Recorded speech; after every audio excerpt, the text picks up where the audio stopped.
Dami nating ulam mo. Good morning mga kamaster.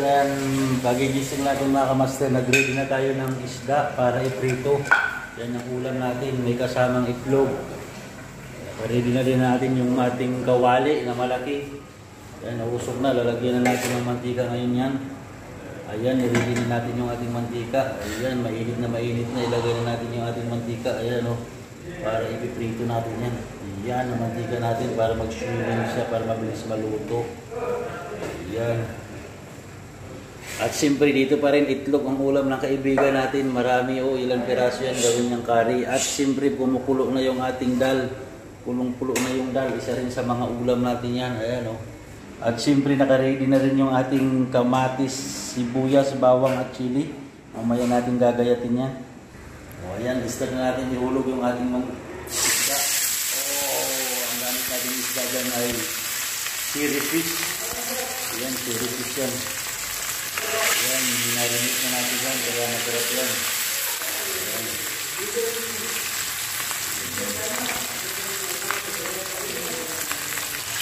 Ayan ka, dahan-dahan lang sa paglagay kasi mainit. Baka mapasok tayo, mapasok.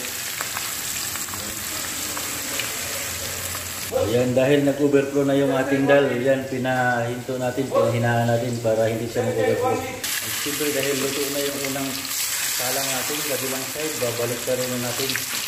Ayan, unang salang pa lang yan, siguro makatatlong salang tayo. Hindi natin lahat-lahat agad, baka hindi makaganda ang luto. Ayan na, nag-start na tayo magayat ng ating kamatis. Kamatis, ating bawang. Isang pirasong bawang gamit natin yan. Pipilin lang natin yan. At siyempre, hiniwa-hiwa na natin yung ating sibuyas. Tatlong pirasong gamit natin yan. At kamatis, siyempre, sobrang dali dahil marami tayong kamatis na yan.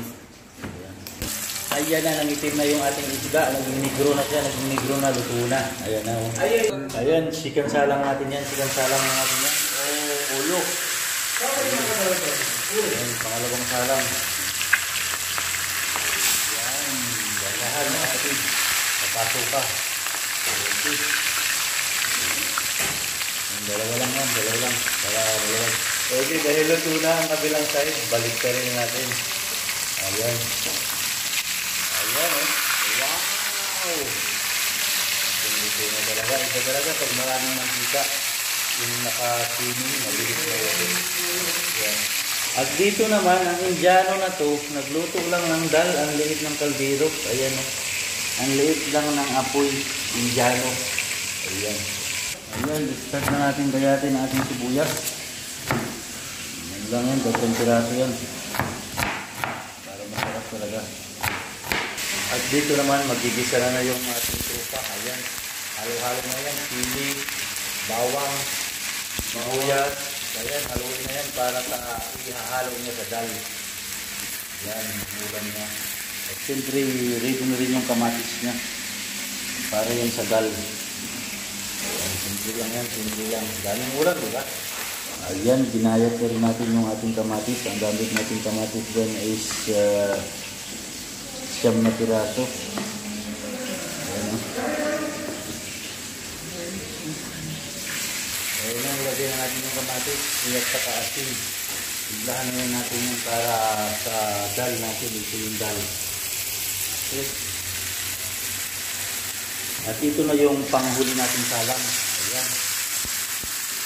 Yung salang na natin yan. Tapos na ang ating prito. Nakamarinig. Sa gabi pa minarinig. Ayan na. Wow.